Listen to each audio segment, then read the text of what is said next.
So you want to try to find an NFT early. Well, in today's video, I'm going to show you guys exactly what you need to know if you guys want to try to get in on the latest NFT project before anybody else finds out. Hey guys, it's Matt. Welcome back to NFT Kings, and today, let's talk about how you guys can find one of these projects. Okay, so the first thing I'm sure a lot of you guys are asking is, why should I care to get an NFT early? And obviously, that's a really good question. Now, when it comes down to it, with any NFT, I don't think you could really compare it to a cryptocurrency or a stock or some financial asset like that in the long term. Let's be honest, they're very volatile, and a lot of them will fail in the coming years. That's just the way they work. So ideally, you want to try to minimize your risk as much as possible. So if you find an NFT that 10x's tomorrow, if you buy it early enough, even if it declines, as long as it doesn't decline obviously lower than your initial investment, you're still up. You've still made some type of profit. That's why if you bought Bitcoin at $10,000, you're probably not worried about when it dips down to 45 because you're still up an awful lot. That's the type of thinking you need with NFTs, especially considering they're just so volatile. On top of that, you just want to be ahead of the curve. By being the first to anything, you always have the best selection, the cheapest selection, and obviously the most amount of available information to predict whether or not it will be successful in the future.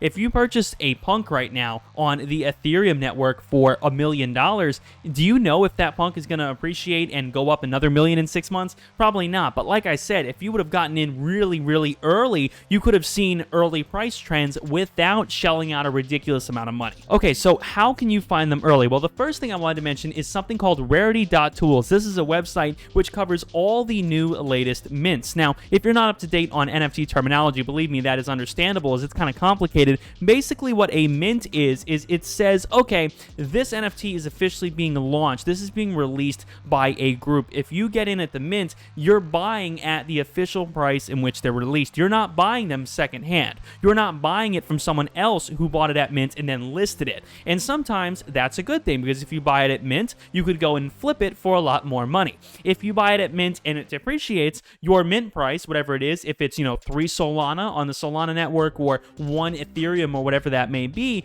if that is the case, then sometimes that may depreciate and you may actually end up losing money. So definitely do be careful, but ideally I would say probably 70 to 80% of the time it is better to purchase an NFT at a mint price, because typically those mint prices are not extremely high. So rarity.tools shows you exactly when these mints are coming, when these official drops are, and obviously when something sells out in 5 minutes or 10 minutes, that's much better than a NFT project in which there is still mints available, because that means the market demand wasn't high enough to even sell out on the official site. So what makes you think it's going to go for a lot of money on a secondary market at a higher price? It just doesn't work like that. The reason why, let's say, graphics cards, NVIDIA graphics cards, are selling for so much is because whenever they're released or minted, people go to Best Buy, they go to the store, they purchase them, and they're selling them secondhand and flipping them for a lot more money. If the supply was so high for graphics cards like it was, let's say, 5 years ago,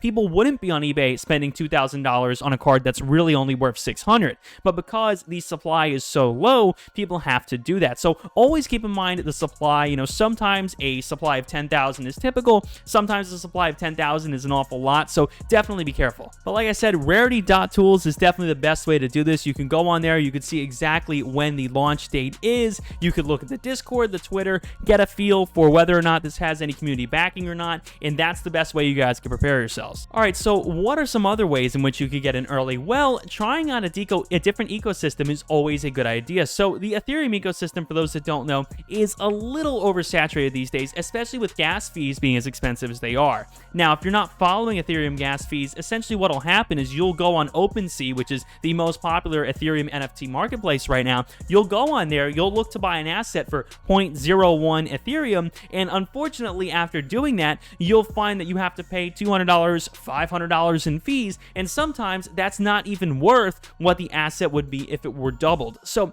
sometimes you're starting out at a loss because of the fee you have to pay. So definitely be careful with those fees. Now, the way to sort of get around that is to look at a different ecosystem. We have VeChain has their own NFT marketplace. Solana is, extremely popular these days. It is booming with their own NFT setup, and I've been very interested in Solana NFTs recently myself because you're entering in a different opportunity. You're not paying ridiculously oversaturated prices for Ethereum NFTs because they're the first. They're the ones that are grandfathered in. The Ethereum punks are really out of reach for most people, but Solana punks are a little bit more in reach. Same thing with VeChain or tons of other NFT projects out there. I know Polygon Matic has their own NFT systems as well, so there are a lot of different opportunities out there to get in on an ecosystem earlier than most people would have gotten into Ethereum. Again, Ethereum is a little late these days, and that's not saying there's anything wrong with it. You can still make a ton of money on Ethereum. People have flipped their way up from 1 Ethereum to 1,000.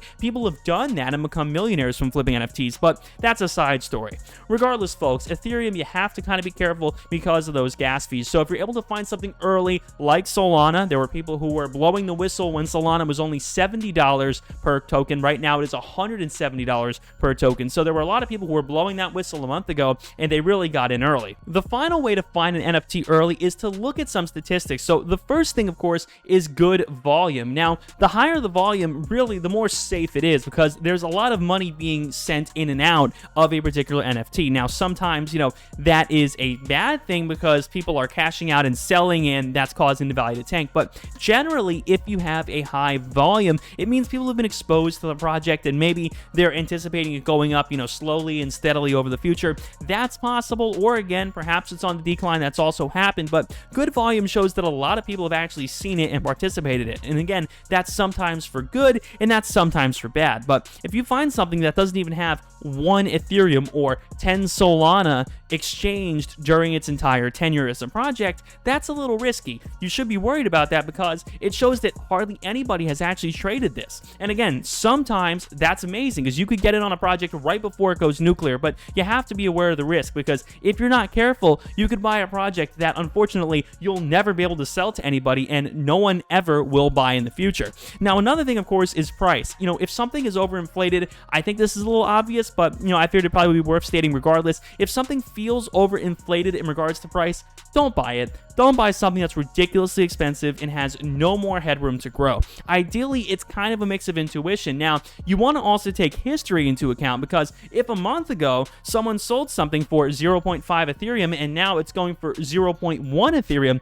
that's not very good because that means that during a month, this value crashed. It crashed hard. Now, sometimes people will just get scared and they want to get out and sell, and that's, the paper hands, so to speak, get shaken out, and that happens a lot, and I wouldn't always, let that be a reason for writing off a project, but do be careful because every time you see someone having purchased a crypto NFT for a higher price than what they're selling it for, it means that they got so scared about the future that they want to just take whatever little money they could get, even though they're at a loss. So something you should be careful about because a lot of the times, that is an indicator of a failing project. Again, not all the time, but sometimes it is an indicator of a project that doesn't have a lot of life left in it and eventually will go down to 0.0005 Ethereum and basically be worth nothing. So definitely do be careful about that. With that said, everybody, I hope you guys have found this informative and helpful. Definitely let me know down below in the comments what your personal NFT tips are for the future. Again, if you guys want to get started on Webull, link down below in the description, a great way to get started trading crypto if you guys are new or trading stocks or anything like that. And if you guys use my affiliate link, you guys can, of course, help me in the channel out and get some free money along the way. So always appreciate that. Let me know what NFTs you guys are buying